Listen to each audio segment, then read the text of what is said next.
Sebenarnya ini peran yang paling besar yang bisa, kontribusi itu adalah keluarga, ya, Mhm. pengasuh, orang tua, atau guru di Mhm. sekolah gitu. Mhm. Karena anak itu kan sebenarnya polos ya. Betul. Kita bisa ngeliat yang paling bisa terlihat adalah misalnya secara fisik. Mhm. Apakah mungkin Iya. ada bekas luka, lebam, Mhm. atau misalnya kita melihat ada perubahan yang signifikan sama anak ini. Hmm. Misalnya anak ini awalnya ceria, awalnya suka bersosialisasi, berinteraksi sama teman-temannya, tapi tiba-tiba dia berubah.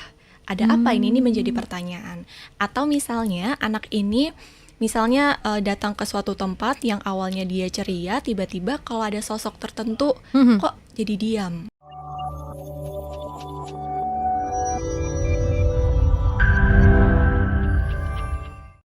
Nah, apakah memang tentang, sebab akibat, kita masuk dulu ke tanda-tanda anak tidak bahagia itu terlihat seperti apa sih tanda-tanda atau ciri-cirinya?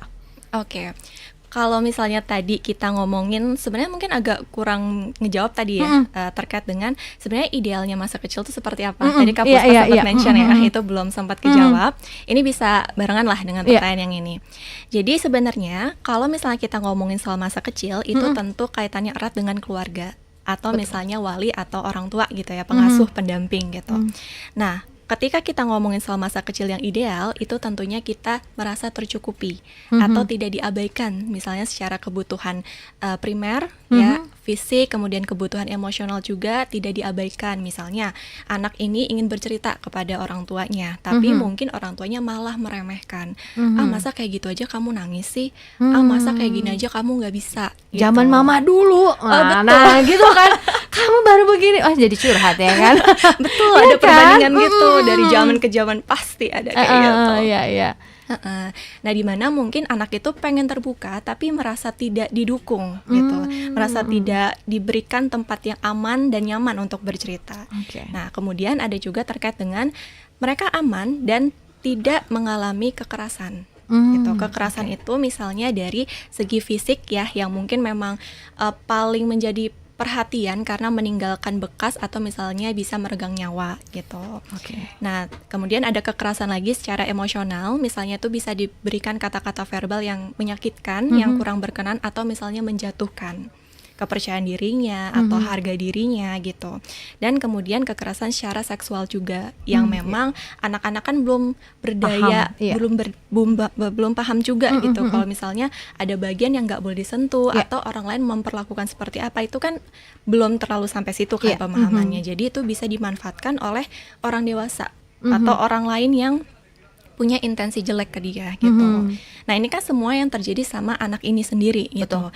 Nah, tetapi pengalaman masa kecil yang kurang bahagia itu bisa jadi juga ketika dia jadi saksi dalam rumah tangganya, dalam keluarganya gitu.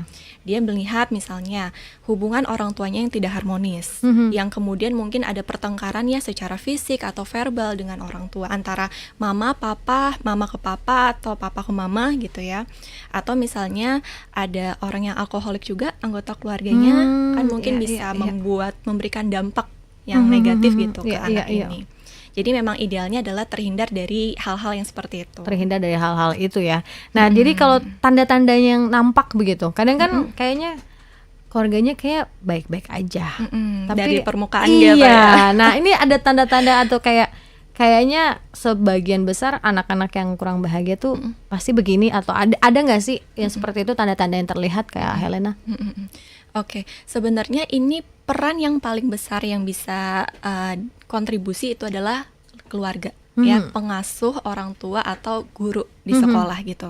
Karena anak itu kan sebenarnya polos ya. Betul. Kita bisa ngeliat yang paling bisa terlihat adalah misalnya secara fisik. Apakah mungkin ada bekas luka, lebam, atau misalnya kita melihat ada perubahan yang signifikan sama anak ini. Misalnya anak ini awalnya ceria, awalnya suka bersosialisasi, berinteraksi sama teman-temannya, tapi tiba-tiba dia berubah. Ada apa ini? Ini menjadi pertanyaan. Atau misalnya anak ini datang ke suatu tempat yang awalnya dia ceria, tiba-tiba kalau ada sosok tertentu kok jadi diam. Atau misalnya kita melihat reaksi fisiknya gemeteran, atau misalnya keringat dingin atau apa, atau bicaranya gagap. Nah, ini yang memang perlu dilihat secara observasi gitu. Karena kan anak mungkin belum bisa menyampaikan ya Ya, apa ya, yang ya. dirasakan, dipikirkan. Jadi memang lebih ke arah kepekaan orang dewasa di sekitarnya.